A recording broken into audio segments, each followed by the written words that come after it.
കഴിഞ്ഞ കുറച്ച് ദിവസങ്ങളിലെ സ്ഥിതി തന്നെയാണ് ഇന്നും. 449 പേർക്കാണ് ഇന്ന് കോവിഡ് സ്ഥിരീകരിച്ചത്. രോഗമുക്തി നേടിയത് 162 പേരാണ്. ഇന്ന് രോഗം ബാധിച്ചവരിൽ 140 പേര് വിദേശത്തു നിന്ന് വന്നവരാണ്. മറ്റ് സംസ്ഥാനങ്ങളിൽ നിന്ന് 64 പേരുണ്ട്. സമ്പർക്കം വഴി 144 ഉണ്ട്. ഉറവിടം അറിയാത്തവരായിട്ട് 18 പേരുണ്ട്. ആരോഗ്യ പ്രവർത്തകർ 5, DSC 10, BSF 1, Indo Tibetan border force 77, fire force 4, KSE 3. 2 മരണങ്ങളുണ്ടായി. കൊല്ലം ജില്ലയിലെ 74 വയസ്സുള്ള ത്യാഗരാജൻ, കണ്ണൂർ ജില്ലയിലെ 64 വയസ്സുള്ള ഐഷ, ഇവരാണ് മരണമടഞ്ഞത്. ത്യാഗരാജൻ്റെ കോവിഡ് ബാധ വെള്ളിയാഴ്ച സ്ഥിരീകരിച്ച പട്ടികയിലാണ്. ഈ രണ്ടുപേരുടെയും നിര്യാണത്തിൽ അനുശോചനം രേഖപ്പെടുത്തുന്നു. ഫലം പോസിറ്റീവായവരുടെ ജില്ല തിരിച്ചുള്ള കണക്ക്: ആലപ്പുഴ 119, തിരുവനന്തപുരം 63, മലപ്പുറം 47, പത്തനംതിട്ട 47, കണ്ണൂർ 44, കൊല്ലം 33, പാലക്കാട് 19, കോഴിക്കോട് 16, എറണാകുളം 15, വയനാട് 14, കോട്ടയം 10, തൃശ്ശൂർ 9, കാസർഗോഡ് 9, ഇടുക്കി 4. ഫലം നെഗറ്റീവായവരുടെ ജില്ല തിരിച്ചുള്ള കണക്ക്: തിരുവനന്തപുരം 3, കൊല്ലം 10, പത്തനംതിട്ട 2, ആലപ്പുഴ 7, കോട്ടയം 12, എറണാകുളം 12, തൃശ്ശൂർ 14, പാലക്കാട് 25, മലപ്പുറം 28, കോഴിക്കോട് 8, വയനാട് 16, കണ്ണൂർ 20, കാസർഗോഡ് 5. കഴിഞ്ഞ 24 മണിക്കൂറിനകം 12,230 സാമ്പിളുകൾ പരിശോധിച്ചു. 1,80,594 പേരാണ് നിരീക്ഷണത്തിലുള്ളത്. 4,376 പേർ ആശുപത്രികളിൽ. ഇന്ന് 713 പേരെയാണ് ആശുപത്രിയിൽ പ്രവേശിപ്പിച്ചത്. ഏറ്റവും കൂടുതൽ പേരെ ആശുപത്രിയിൽ പ്രവേശിപ്പിച്ചത് ഇന്നാണ്. ഇതുവരെ 2,44,388 സാമ്പിളുകളാണ് പരിശോധനയ്ക്കായി അയച്ചത്. ഇതിൽ 5,407 സാമ്പിളുകളുടെ പരിശോധനാ ഫലം വരാനുണ്ട്. ഇതുകൂടാതെ സെൻറ്റിനൽ സർവൈലൻസിൻ്റെ ഭാഗമായി മുൻഗണനാ ഗ്രൂപ്പുകളിൽ നിന്ന് 78,002 സാമ്പിളുകൾ ശേഖരിച്ചു. അതിൽ 74,676 സാമ്പിളുകൾ നെഗറ്റീവായി. ഹോട്ട്സ്പോട്ടുകളുടെ എണ്ണം 223. തിരുവനന്തപുരം നഗരത്തിലെ മാണിക്യവിളാകം, പൂന്തുറ, പുത്തൻപള്ളി വാർഡുകളും ചവറ, പന്മന, പട്ടണക്കാട്, കടക്കരപ്പള്ളി, ചേർത്തല സൗത്ത്, മാരാരിക്കുളം നോർത്ത്, കോടന്തുരുത്ത്, പുത്തിയതോട്, തുറവൂർ, ആറാട്ടുപുഴ, ചെല്ലാനം, വെളിയങ്കോട്, പെരുമ്പടപ്പ പഞ്ചായത്തുകളിലെയും പൊന്നാനി, താനൂർ മുനിസിപ്പാലിറ്റികളിലെയും എല്ലാ വാർഡുകളിലും ട്രിപ്പിൾ ലോക്ക്ഡൗൺ നടപ്പാക്കിയിട്ടുണ്ട്. തീരപ്രദേശങ്ങളിലെ രോഗവ്യാപനം തടയാൻ പ്രത്യേക ആക്ഷൻ പ്ലാൻ തയ്യാറാക്കിയിട്ടുമുണ്ട്. സംസ്ഥാനത്ത് 2 ലാർജ് കമ്മ്യൂണിറ്റി ക്ലസ്റ്ററുകളടക്കം 51 ക്ലസ്റ്ററുകളാണ് ഇപ്പോഴുള്ളത്. ഇവിടങ്ങളിൽ സമ്പർക്കം, രോഗബാധ എന്നിവ കണ്ടെത്താനുള്ള ഊർജിത പ്രവർത്തനങ്ങൾ നടക്കുകയാണ്.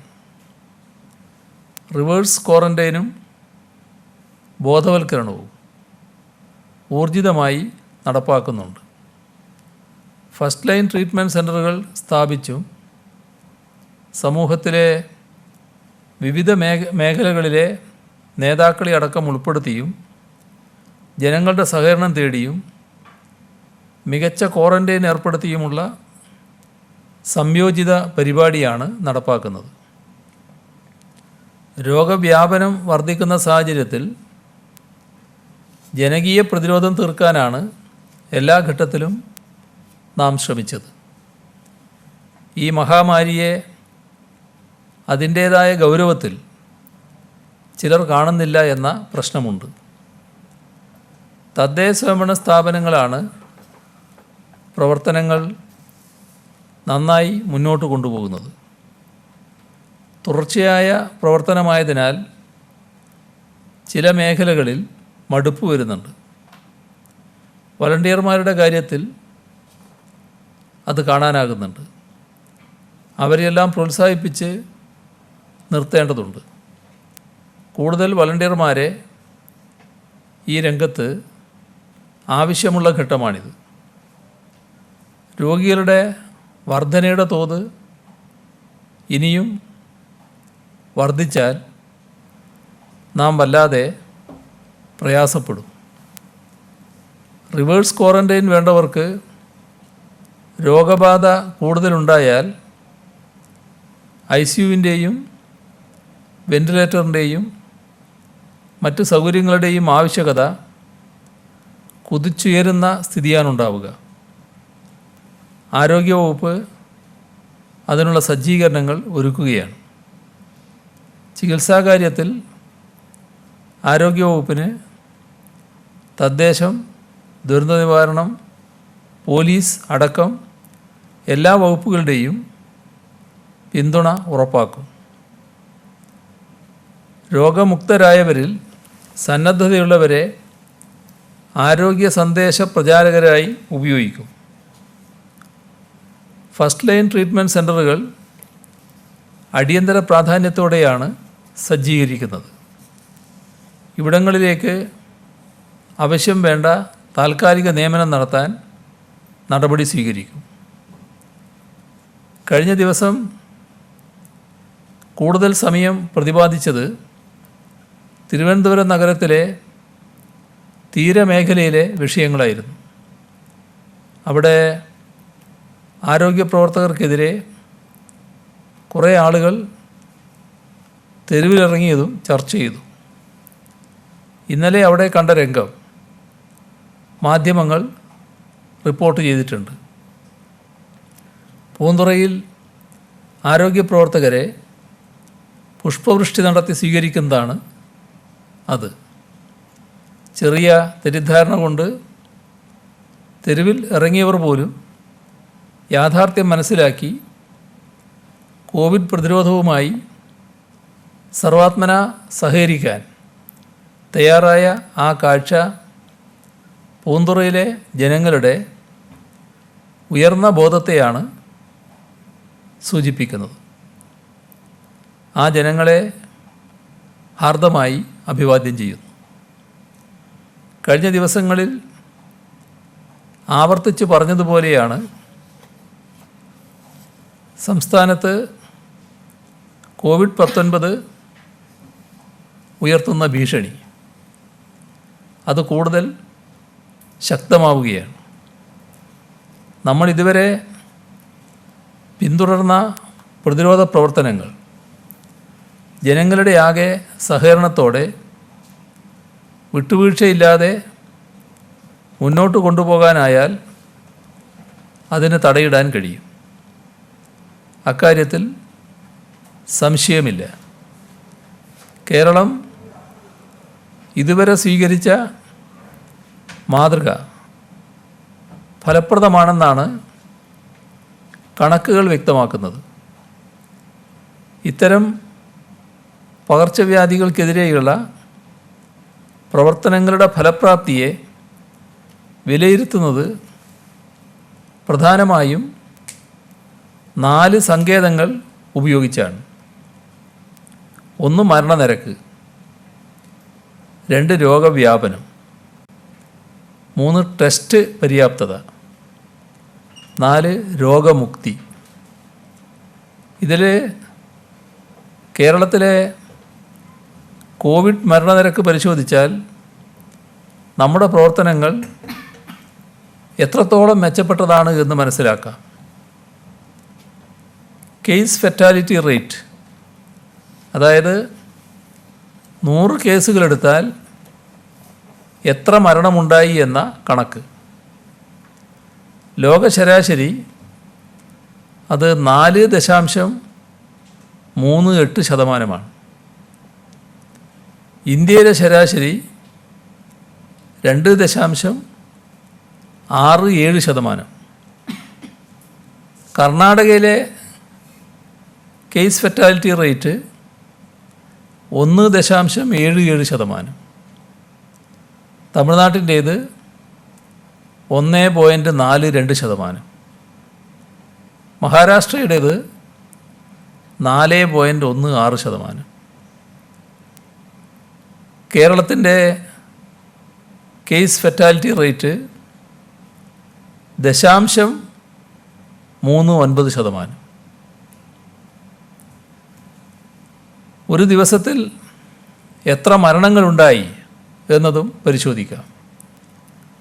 ജൂലൈ 12 കണക്കുകൾ പ്രകാരം ആ ദിവസം കർണാടകയിൽ മരണമടഞ്ഞത് 71 ആളുകളാണ്. തമിഴ്നാട്ടിൽ 68 പേർ ആ ദിവസം മരണപ്പെട്ടു. മഹാരാഷ്ട്രയിൽ 173 പേരുടെ ജീവനാണ് നഷ്ടപ്പെട്ടത്. കേരളത്തിൽ ആ ദിവസം ഉണ്ടായത് 2 മരണങ്ങളാണ്. 10 ലക്ഷത്തിൽ എത്ര പേർ മരിച്ചു, ഡെത്ത് പെർ മില്യൺ എന്ന മാനദണ്ഡമെടുത്താൽ കേരളത്തിൽ അത് 0.9. ഇന്ത്യയിൽ 17.1 ഡെത്ത് പെർ മില്യൺ. കർണാടകയിൽ 11.3, തമിഴ്നാട്ടിൽ 27.2, മഹാരാഷ്ട്രയിൽ 94.2. അപ്പോൾ വളരെ മികച്ച രീതിയിൽ കോവിഡ് മരണങ്ങളെ നമുക്ക് തടയാൻ സാധിച്ചു. അതിൻ്റെ തെളിവാണ് ഈ കണക്കുകൾ. ഈ കണക്കുകൾ ഇവിടെ പറയുന്നത് എന്തെങ്കിലും മേന്മ തെളിയിക്കാനല്ല, മറിച്ച് കേരളത്തിൻ്റെ കോവിഡ് പ്രതിരോധ പ്രവർത്തനങ്ങളെക്കുറിച്ച് ചില കേന്ദ്രങ്ങൾ ബോധപൂർവം നടത്തുന്ന തെറ്റായ പ്രചരണങ്ങൾ തുറന്നു കാണിക്കാൻ വേണ്ടിയാണ്. ടെസ്റ്റുകൾ ആവശ്യത്തിന് ചെയ്യുന്നില്ല എന്നതാണ് ചിലർ ഉന്നയിക്കുന്ന മറ്റൊരു പരാതി. പലതവണ അതിനുള്ള മറുപടി കൃത്യമായി തന്നതാണ്.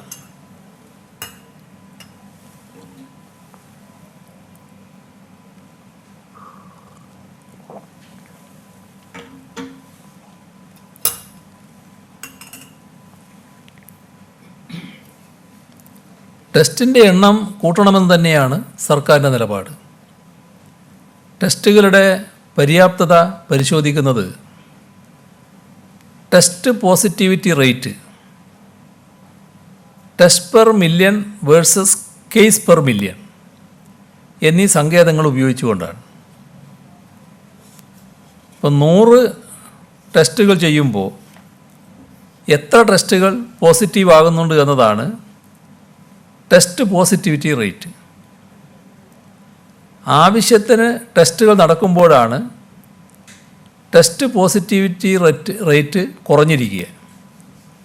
അതായത് രോഗമുള്ളവർക്കിടയിലും രോഗലക്ഷണങ്ങൾ കാണിക്കുന്നവർക്കിടയിലും മാത്രം ടെസ്റ്റുകൾ നടത്തുകയും രോഗവ്യാപനം നടക്കുന്നുണ്ടോ എന്നറിയാൻ ആവശ്യമായ രീതിയിൽ ടെസ്റ്റുകൾ നടത്താതിരിക്കുകയും ചെയ്യുമ്പോഴാണ് ടെസ്റ്റ് പോസിറ്റിവിറ്റി റേറ്റ് കൂടുന്നത്. കേരളത്തിലെ ടെസ്റ്റ് പോസിറ്റിവിറ്റി റേറ്റ് ലോകത്ത് തന്നെ മികച്ചതാണ് എന്ന് കാണാം. നിലവിൽ 2.27%. അല്പനാൾ മുൻപ് വരെ 2%-ലും താഴെയായിരുന്നു നമ്മുടെ ടെസ്റ്റ് പോസിറ്റിവിറ്റി റേറ്റ്. എന്നാൽ ഇന്ത്യയിലെ ശരാശരി ടെസ്റ്റ് പോസിറ്റിവിറ്റി റേറ്റ് 7.46%. കർണാടകയിൽ 4.53, തമിഴ്നാട്ടിൽ 8.57, മഹാരാഷ്ട്രയിൽ 19.25, തെലുങ്കാനയിൽ 20.6. ഒരു പോസിറ്റീവ് കേസിന് ആനുപാതികമായി എത്ര ടെസ്റ്റുകൾ ചെയ്യുന്നുണ്ട് എന്നതിൻ്റെ സൂചനയാണ് test per million versus case per million. 50-ന് മുകളിൽ അത് സൂക്ഷിക്കുക എന്നതാണ് അഭികാമ്യമായ കാര്യം. കേരളത്തിൻ്റെ test per million versus case per million ഇപ്പോൾ 44. അതായത് ഒരു പോസിറ്റീവ് കേസിന് ഇവിടെ മിനിമം 44 ടെസ്റ്റുകൾ ചെയ്യുന്നുണ്ട്. തുടക്കം മുതൽ ഒരാഴ്ച മുൻപ് വരെ നമുക്കത് 50-ന് മുകളിൽ നിർത്താൻ സാധിച്ചിരുന്നു. പോസിറ്റീവ് കേസുകൾ കൂടിയ സാഹചര്യത്തിൽ ടെസ്റ്റുകളുടെ എണ്ണം വർദ്ധിപ്പിച്ച് വീണ്ടും ഉടനടി 50-ന് മുകളിൽ ആ നമ്പർ എത്തിക്കാനാണ് ശ്രമിക്കുന്നത്. എങ്കിലും ഇപ്പോൾ പോലും test per million versus case per million എടുത്താൽ കേരളം മറ്റു പ്രദേശങ്ങളെക്കാൾ ബഹുദൂരം മുന്നിലാണ്. അക്കാര്യത്തിൽ ഇന്ത്യയിലെ ശരാശരി 13, കർണാടകയിൽ 22, തമിഴ്നാട്ടിലും മഹാരാഷ്ട്രയിലും 6 ആണ് test per million versus case per million. നമ്മുടേത് നേരത്തെ പറഞ്ഞു 44. അതായത് ടെസ്റ്റുകൾ നടത്തുന്ന കാര്യത്തിലും നമ്മൾ മുന്നിലാണ് എന്നർത്ഥം. ഈ തരത്തിൽ ഏത് ശാസ്ത്രീയ മാനദണ്ഡങ്ങൾ എടുത്ത് പരിശോധിച്ചാലും വ്യാപനം തടയുന്നതിലും മരണം നിയന്ത്രിക്കുന്നതിലും ടെസ്റ്റുകൾ ആവശ്യത്തിന് നടത്തുന്നതിലും നമ്മുടെ സംസ്ഥാനം മുൻപിലാണ്. കോവിഡ് പ്രതിരോധത്തിൻ്റെ കാര്യത്തിൽ ലോകത്തിൻ്റെ തന്നെ അംഗീകാരം നേടിയെടുക്കാൻ നമുക്ക് കഴിഞ്ഞത് അതുകൊണ്ടാണ്. അത് നിലനിർത്താനാണ് സർക്കാരും ആരോഗ്യ പ്രവർത്തകരും ഒറ്റക്കെട്ടായി പരിശ്രമിച്ചുകൊണ്ടിരിക്കുന്നത്. ഇത് മനസ്സിലാക്കാതെ വിമർശനം ഉന്നയിക്കുന്നവർ കാര്യങ്ങൾ കൃത്യമായി പഠിക്കാൻ ശ്രമിക്കണം. ജനങ്ങളിൽ തെറ്റിദ്ധാരണയുണ്ടാക്കി പ്രതിരോധ പ്രവർത്തനങ്ങളുടെ താളം തെറ്റിക്കുന്നതിന് പകരം വിഷയത്തെ ശാസ്ത്രീയമായി സമീപിക്കാനും അതിനാവശ്യമായ വിദഗ്ധോപദേശം സ്വീകരിക്കാനും അത്തരക്കാർ ശ്രദ്ധിക്കണം. തീരമേഖലയിലെ ചില പ്രദേശങ്ങളിൽ പ്രഖ്യാപിച്ച ട്രിപ്പിൾ ലോക്ക്ഡൗൺ ഫലപ്രദമായി നടപ്പാക്കുന്നതിന് ആവശ്യമായ നടപടികൾ പോലീസ് സ്വീകരിക്കും. ഇതിനായി കോസ്റ്റൽ വാർഡന്മാരുടെ സേവനം വിനിയോഗിക്കും. അവർക്കാവശ്യമായ സഹായം ലഭ്യമാക്കാൻ കടലോര ജാഗ്രതാ സമിതികൾക്ക് നിർദ്ദേശം നൽകിയിട്ടുണ്ട്. റേഷൻ വ്യാപാരികൾക്ക് കോവിഡ് പരിശോധന ഉറപ്പാക്കും. KSRTC ബസ്സുകൾ ട്രിപ്പുകൾ അവസാനിക്കുമ്പോൾ അണുവിമുക്തമാക്കുമെന്ന് ഉറപ്പാക്കാൻ നിർദ്ദേശം നൽകി. തിരിച്ചു പോകുന്ന പ്രവാസികൾക്ക് സർട്ടിഫിക്കറ്റ് നൽകാനുള്ള ക്രമീകരണം ചർച്ച ചെയ്ത് തീരുമാനിക്കും. ലോക്ക്ഡൗൺ ഇളവുകൾക്ക് ശേഷം കേരളത്തിലെത്തിയത് 5,60,234 പേരാണ്. മറ്റ് സംസ്ഥാനങ്ങളിൽ നിന്ന് 3,49,610 പേർ വന്നു. വിദേശത്ത് നിന്ന് വന്നവർ 2,10,624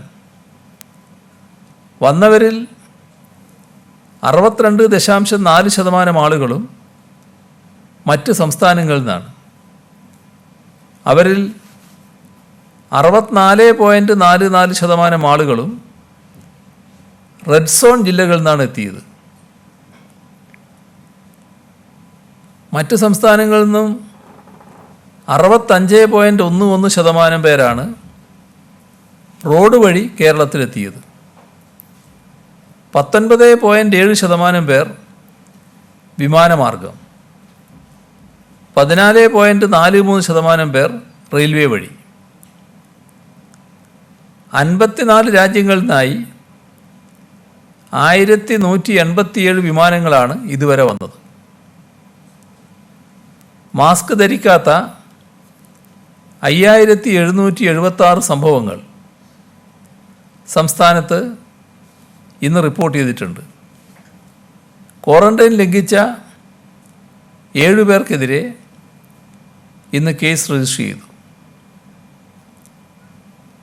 ദുരിതാശ്വാസ നിധിയിലേക്ക് കണ്ണൂർ ജില്ലയിലെ ക്രഷർ ക്വാറി അസോസിയേഷൻ 40 ലക്ഷം രൂപ നൽകി. കൊല്ലം കടപ്പാക്കട സ്പോർട്സ് ക്ലബ്ബ് ബിരിയാണി ഫെസ്റ്റിലൂടെ സമാഹരിച്ച 1,50,000 രൂപ നൽകി. AIYF ചെമ്മനാട് മേഖലാ കമ്മിറ്റി ബിരിയാണി ചലഞ്ചിലൂടെ സമാഹരിച്ച 56,000 രൂപ. N. ഉണ്ണികൃഷ്ണൻ സ്മാരക വായനശാല ബൊമ്മണാശ്ശേരി മയ്യിൽ 25,097 രൂപ. കാസർഗോഡ് കണിച്ചിറ ജനകീയ കൂട്ടായ്മ 25,000 രൂപ. ഇത്രയാണ് ഇന്ന് വിവരങ്ങൾ പങ്കുവെക്കാനുള്ളത്.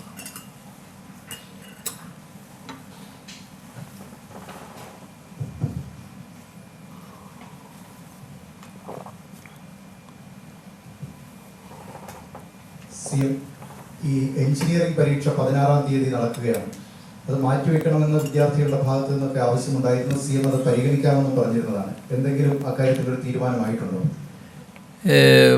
എൻട്രൻസ് ടെസ്റ്റ് സംബന്ധിച്ച് അതുമായി ബന്ധപ്പെട്ട സെക്രട്ടറിയുമായിട്ടൊക്കെ ഇന്ന് ചർച്ച ചെയ്യുകയുണ്ടായി. അപ്പോൾ എല്ലാ ക്രമീകരണങ്ങളും ഉറപ്പുവരുത്തിയിട്ടുണ്ട്. ആവശ്യമായ സജ്ജീകരണങ്ങളോടെയാണ് നടക്കുന്നത്. ഈ വരുന്ന കുട്ടികൾക്ക് ചില കുട്ടികൾ ഈ റെഡ് സോൺ ഏരിയയിലുള്ളവർ തന്നെയുണ്ട്. ഇപ്പോൾ പൂന്തറ ഭാഗം എടുത്താൽ അവിടങ്ങളിലൊരു 100-ലധികം കുട്ടികൾ കാണും. അവിടെ ഒരു പ്രത്യേക സെൻറ്റർ തന്നെ തുടങ്ങാമെന്നാണ് കാണുന്നത്. അവിടെ തന്നെ അല്ലാത്ത സ്ഥലങ്ങളിൽ ഏതെങ്കിലും നിരീക്ഷണത്തിലുള്ള കുട്ടികൾ വരുന്നുണ്ടെങ്കിൽ ആ കുട്ടികൾക്ക് പ്രത്യേകമായൊരു റൂം അറേഞ്ച് ചെയ്ത് അവിടെ ആണ് പരീക്ഷ എഴുതുക, അവിടെ തന്നെ ഈ പരീക്ഷാ ഹാളിൽ. അപ്പോൾ എല്ലാ ഒരുക്കങ്ങളും അവർ നടത്തി കഴിഞ്ഞിട്ടുണ്ട്. മറ്റ് പ്രയാസങ്ങളില്ലാതെ നടത്താൻ കഴിയും എന്നാണ് പറഞ്ഞിട്ടുള്ളത്. അതുകൊണ്ടത് കൃത്യമായി നടക്കുമെന്നാണ് നില. വരുന്നതിന് മറ്റ് തടസ്സങ്ങളൊന്നും ഉണ്ടാവില്ല. അവർക്ക് വന്ന് പരീക്ഷ എഴുതാൻ കഴിയും.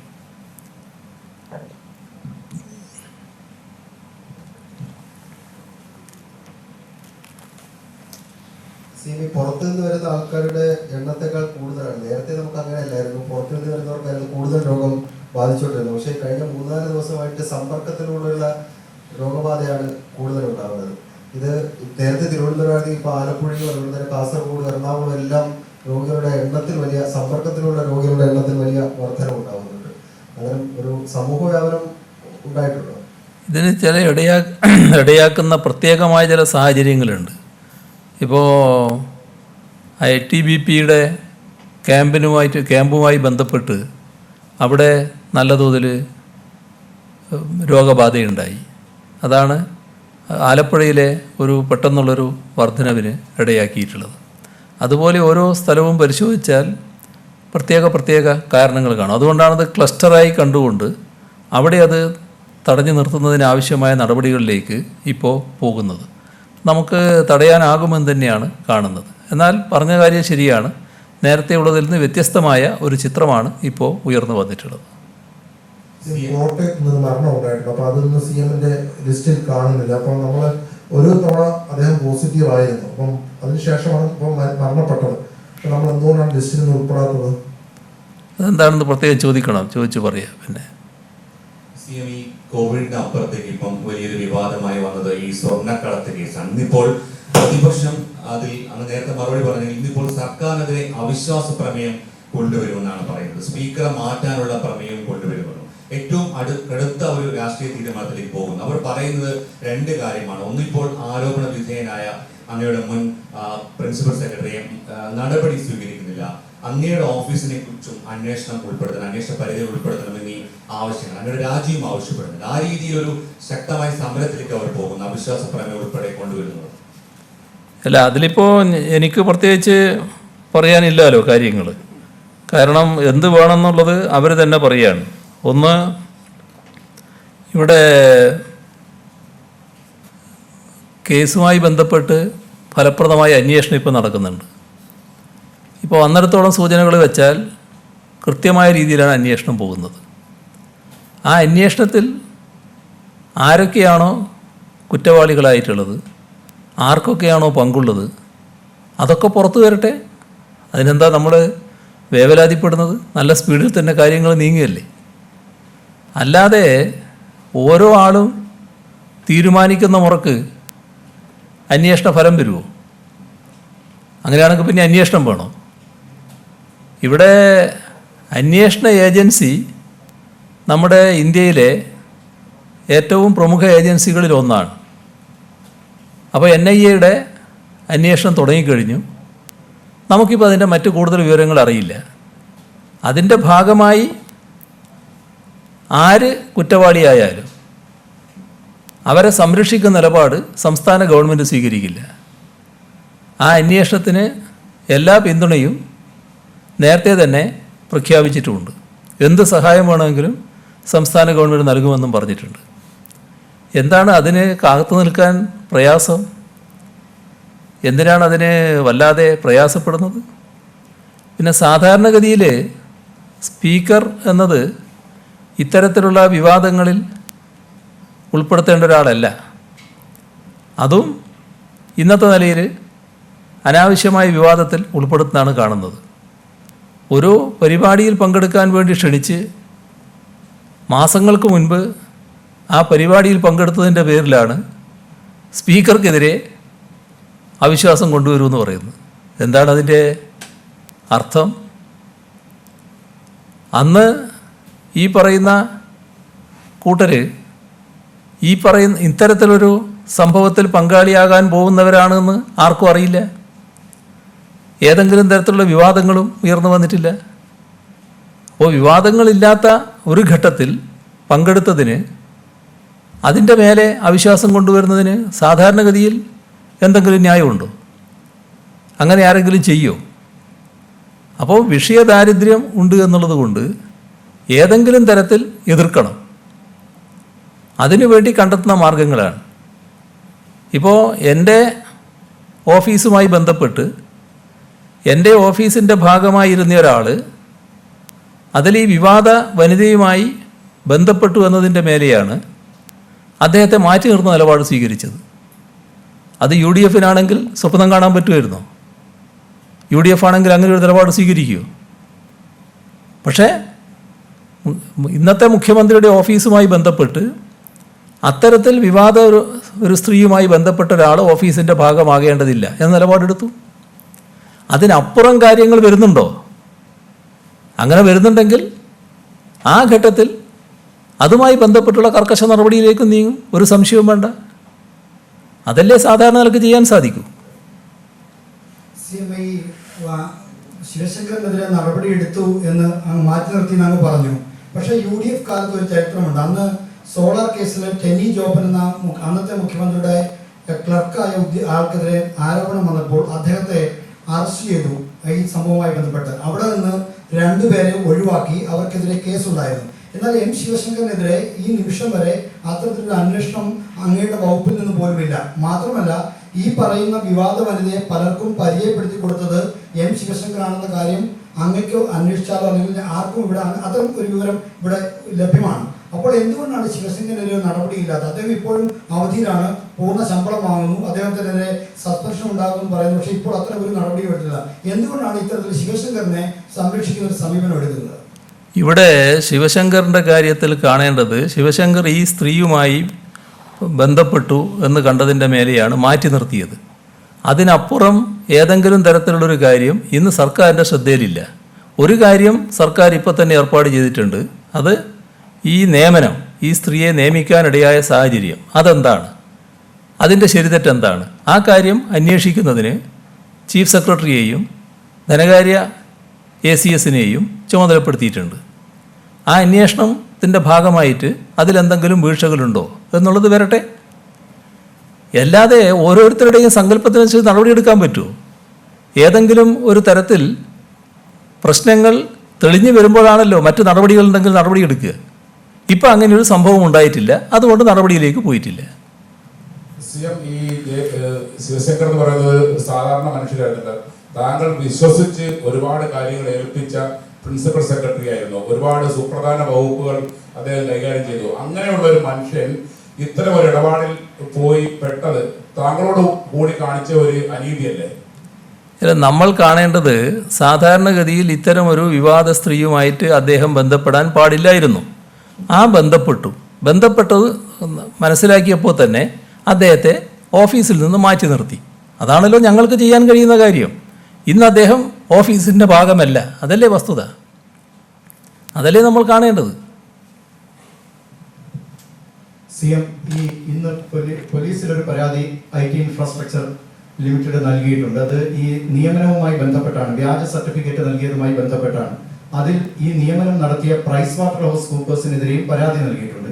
അങ്ങനെയെങ്കിൽ ഈ സർക്കാരിന്റെ, കാരണം സർക്കാരിനെ വഞ്ചിച്ചിരിക്കുകയാണ് ഈ സ്ഥാപനം, അങ്ങനെയെങ്കിൽ സർക്കാരിന്റെ മറ്റ് കൺസൾട്ടൻസികളിൽ നിന്ന് ഈ പ്രൈസ് വാട്ടർ ഹൗസ് കൂപ്പേഴ്സിനെ ഒഴിവാക്കുമോ?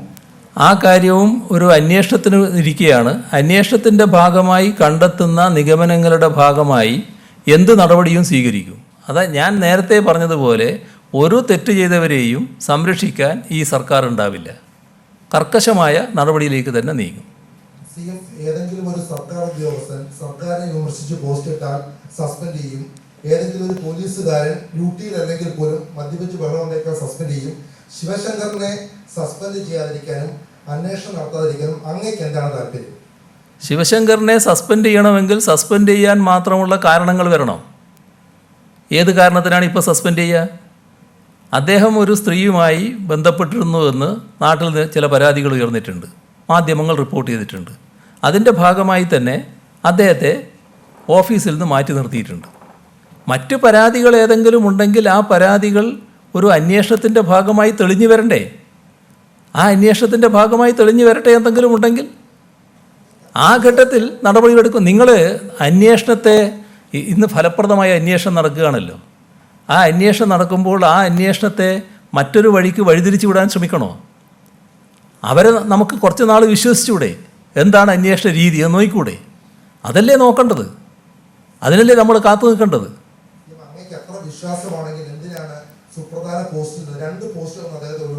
എൻ്റെ വിശ്വാസത്തിൻ്റെയോ വിശ്വാസക്കേടിൻ്റെയോ പ്രശ്നമല്ല ഇത്. നിങ്ങൾ കാണേണ്ടത് വസ്തുതകളുടെ അടിസ്ഥാനത്തിലായിരിക്കണം ഒരു സർക്കാർ നടപടിയെടുക്കുന്നത്. ആ വസ്തുതയുണ്ടോ എന്നുള്ളതാണ്. ഇവിടെ അദ്ദേഹത്തിൻ്റെ മേലെ ഇനിയുള്ള നടപടി എടുക്കണമെങ്കിൽ ആ നടപടിക്ക് വസ്തുതകൾ വേണം. ആ വസ്തുത നമ്മളെ ഏതെങ്കിലും ആളുകൾ പറയുന്നതല്ല, അന്വേഷണത്തിൻ്റെ ഭാഗമായി കണ്ടെത്തുന്ന കാര്യങ്ങളുടെ അടിസ്ഥാനത്തിലാണ്. അങ്ങനെ വന്നാൽ ഉറപ്പായി പറയുന്നു, ആരെയും സംരക്ഷിക്കില്ല, കടുത്ത നടപടിയും ഉണ്ടാവും.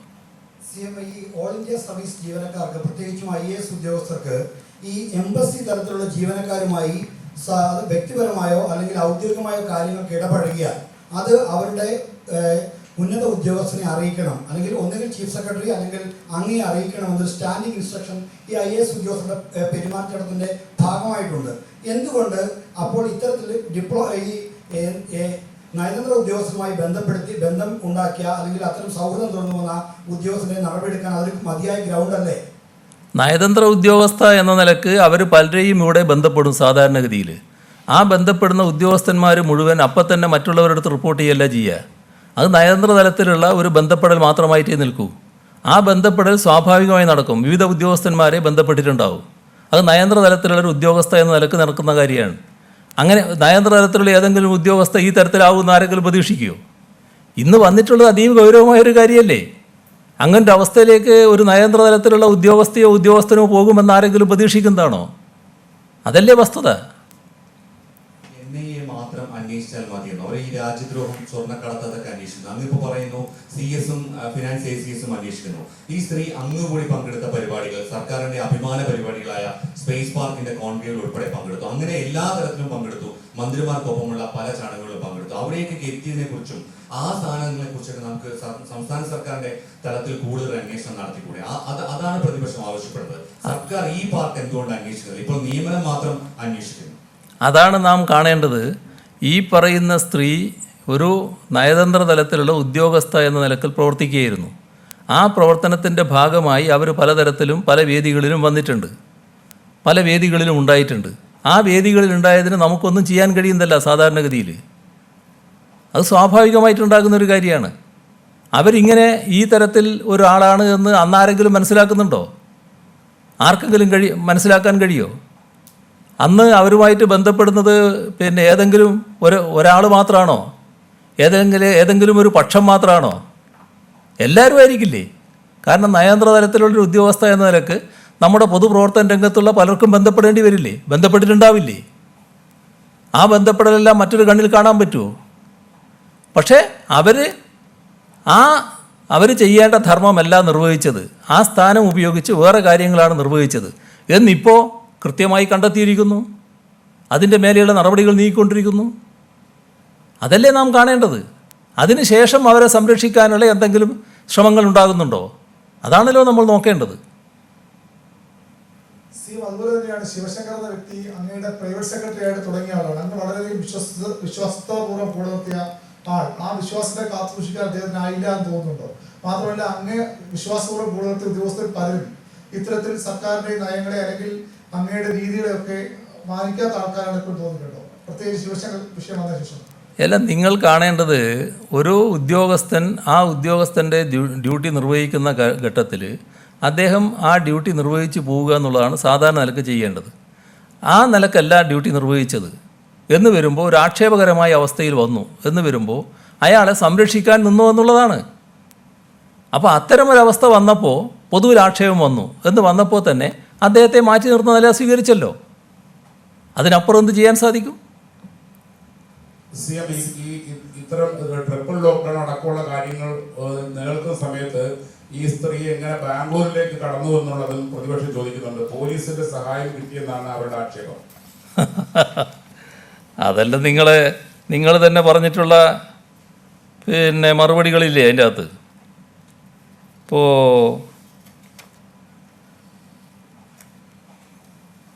കുറേ ദിവസങ്ങളായി നിങ്ങൾ മാധ്യമങ്ങൾ നൽകുന്ന വാർത്തകളുണ്ടല്ലോ, അതിൽ തന്നെയുള്ള ഉത്തരം, ആ വാർത്തകളിൽ തന്നെ അതിനുള്ള ഉത്തരവുണ്ട്.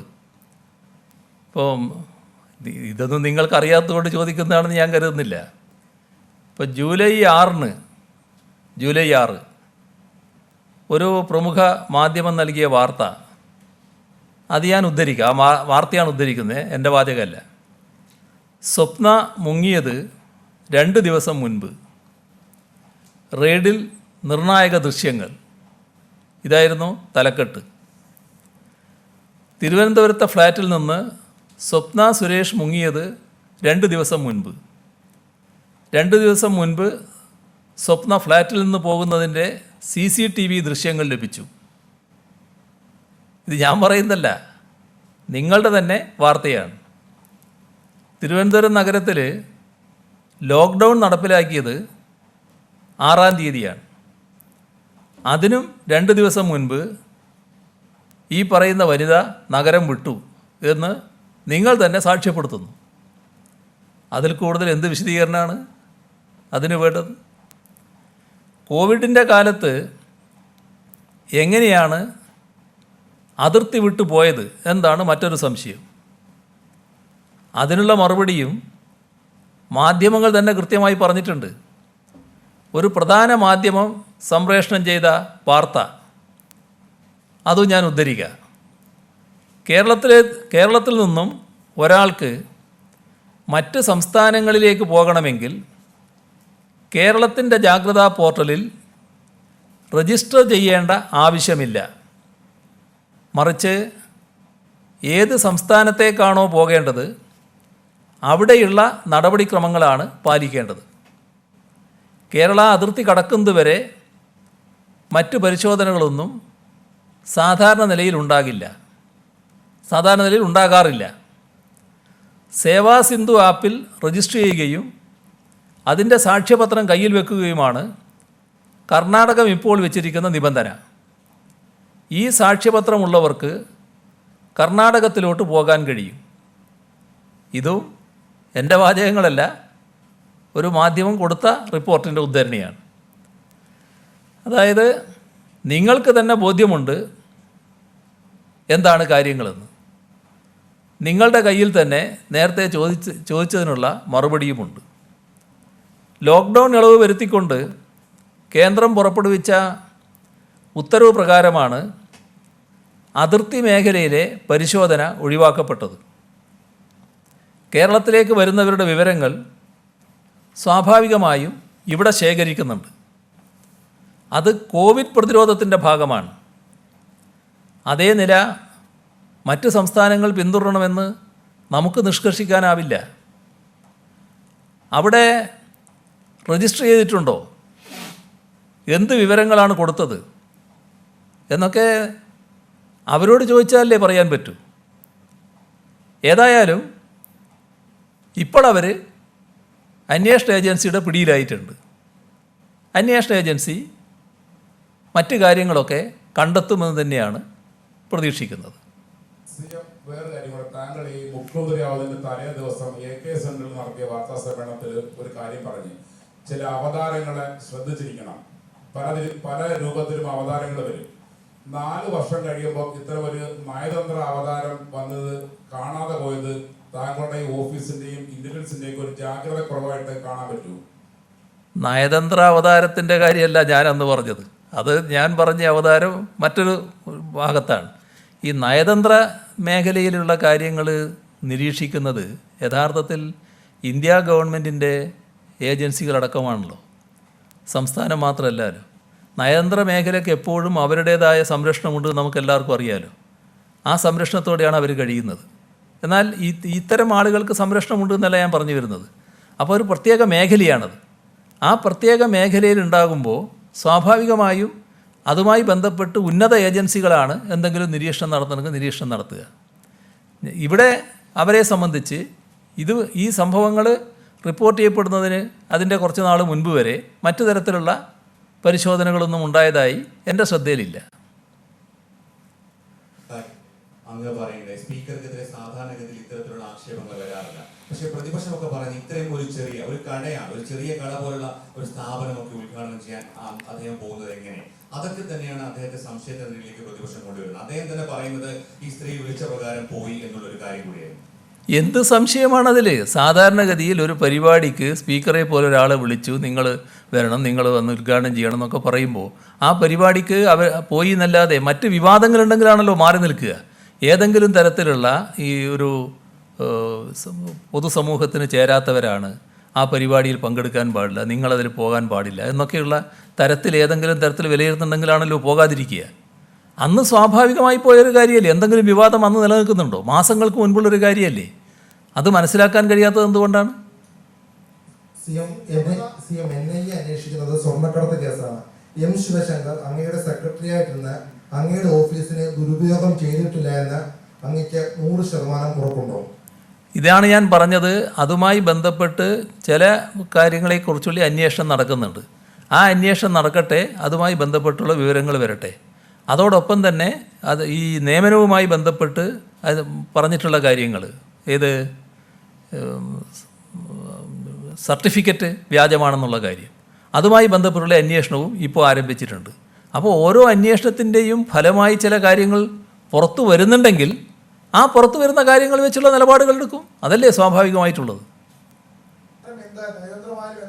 ഇത്തരമൊരു അവതാരമുണ്ട്, അല്ലെങ്കിൽ ഇങ്ങനൊരു ഷെയ്ഡി ക്യാരക്ടർ മന്ത്രിമാരുടെ അങ്ങയുടെ ഓഫീസ് അടക്കം മന്ത്രിമാരുടെ ഓഫീസിൽ കയറിയിറങ്ങുന്നു, ഇവർക്ക് ഉന്നത ഉദ്യോഗസ്ഥരുമായിട്ട് അങ്ങയുടെ IT സെക്രട്ടറിക്ക് അടക്കം ബന്ധമുണ്ട് എന്ന വിവരം ഏതെങ്കിലും ഘട്ടത്തിൽ സംസ്ഥാനത്ത് അങ്ങയുടെ കീഴിലുള്ള ഇന്റലിജൻസ് സംവിധാനങ്ങൾ, സ്പെഷ്യൽ ബ്രാഞ്ച് സംവിധാനങ്ങൾ അങ്ങേക്ക് ഏതെങ്കിലും ഘട്ടത്തിൽ റിപ്പോർട്ട് തന്നിരുന്നോ, അല്ലെങ്കിൽ അവിടെ അത്തരത്തിൽ വീഴ്ച ഉണ്ടായോ? ഒരു ഘട്ടത്തിലും അത്തരം റിപ്പോർട്ട് ഉണ്ടായിട്ടില്ല.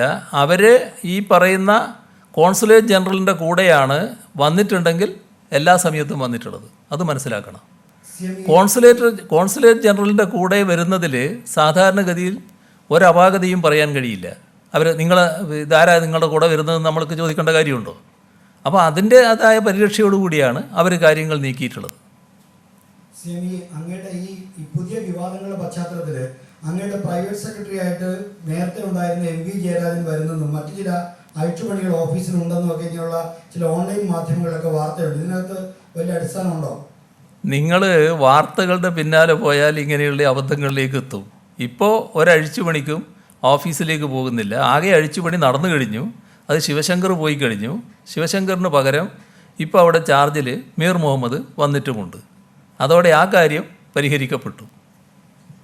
NIA അന്വേഷണങ്ങളുടെ ചരിത്രം കേരളത്തിന് മുന്നിൽ പല ഘട്ടങ്ങളിലും ഉണ്ടായിട്ടുണ്ട്. CPM അടക്കമുള്ള പ്രസ്ഥാനങ്ങൾ അതിനെതിരെ രംഗത്ത് വരികയും ചെയ്തിട്ടുണ്ട്. NIA അന്വേഷണത്തെ സംസ്ഥാന സർക്കാരിന് അത്രയും വിശ്വാസമാണ്. കാരണം പല ആരോപണങ്ങൾ NIA-യുമായി ബന്ധപ്പെട്ട അന്വേഷണങ്ങൾ പല ഘട്ടങ്ങളിലും ഉയർന്നു വരികയും ചെയ്തിട്ടുണ്ട്. അത്രയും വിശ്വാസമാണ് NIA-യുടെ അന്വേഷണത്തിൽ. NIA ഇപ്പോൾ അന്വേഷിച്ചപ്പോൾ കണ്ടെത്തിയ കാര്യം എന്താ? നിങ്ങൾ വാദിച്ച് ആരെയാണ് സംരക്ഷിക്കാൻ പോകുന്നത്? ഞാൻ നിങ്ങളെ ആരെയും കുറ്റം പറയാൻ വേണ്ടി പറയല്ല കേട്ടോ. പക്ഷേ എങ്ങോട്ടാണ് പോകുന്നത് എന്ന് നിങ്ങൾ മനസ്സിലാക്കണം. ഇപ്പോൾ NIA പറഞ്ഞ കാര്യങ്ങൾ നിങ്ങൾ റിപ്പോർട്ട് ചെയ്തത്, എനിക്ക് റിപ്പോർട്ടൊന്നുമില്ല, നിങ്ങളെ റിപ്പോർട്ട് ആശ്രയിച്ച് ഞാൻ പറയുകയാണ്.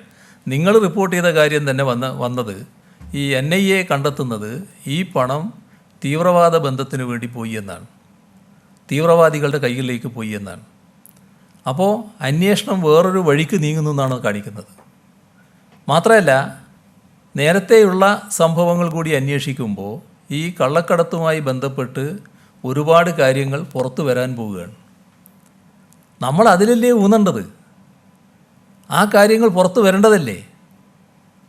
അങ്ങനെ ഒരു നമ്മുടെ നാട്ടിലേക്കുള്ള സാധാരണഗതിയിലുള്ള സമ്പദ് വ്യവസ്ഥയെ ഏറ്റവും കൂടുതൽ പ്രതികൂലമായി ബാധിക്കത്തക്ക രീതിയിലുള്ള ഇടപെടലുകളിലൂടെ തീവ്രവാദ ശക്തികൾക്ക് പ്രോത്സാഹനമായി മാറുന്ന സംഭവങ്ങൾ ഉണ്ടാകുന്നുവെങ്കിൽ അത് പുറത്തു വരണ്ടേ?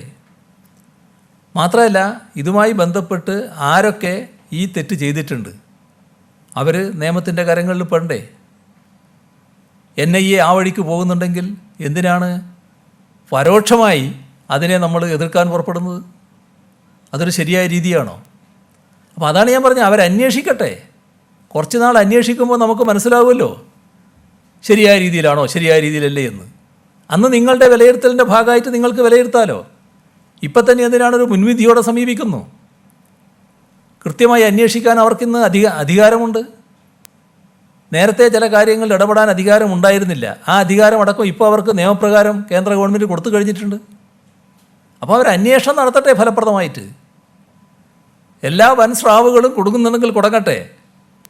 ഇനി അത് എൻ്റെ ഓഫീസിലേക്ക് എത്തുന്നുണ്ടോ? എത്തട്ടെ. ആരെയെങ്കിലും ഭാഗത്തേക്ക് വന്നു പെടുന്നുണ്ടോ? വന്നോട്ടെ. ഞാൻ നേരത്തെ പറഞ്ഞല്ലോ, അതിനൊന്നും എനിക്ക് യാതൊരു വിഷമവുമില്ല എന്നുള്ളത്. എന്തിനാണ് നമ്മൾ അതിനെ ചെറുതായി കാണുന്നത്? പരോക്ഷമായി അതിനെ എതിർക്കാൻ നിൽക്കരുത്. അത്തരം നടപടികളെ പരോക്ഷമായി എതിർക്കുന്നത് ശരിയല്ല. കുറച്ച് നാൾ അവർ അന്വേഷിക്കട്ടെ, അന്വേഷിച്ച കാര്യങ്ങൾ പുറത്തു കൊണ്ടുവരട്ടെ, അതിനൊരു അവസരം കൊടുക്കൂ.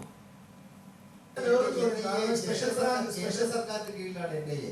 ഇത് രാഷ്ട്രീയപരമായി BJP അതിനെ ദുരുപയോഗം ചെയ്യും, അല്ലെങ്കിൽ രാഷ്ട്രീയപരമായിട്ടുള്ള ആ വിഷയത്തിലേക്ക് അത് എത്താൻ സാധ്യതയുണ്ടെന്ന് കാണുന്നുണ്ട്. അങ്ങനെ ആശങ്കയുണ്ടോ?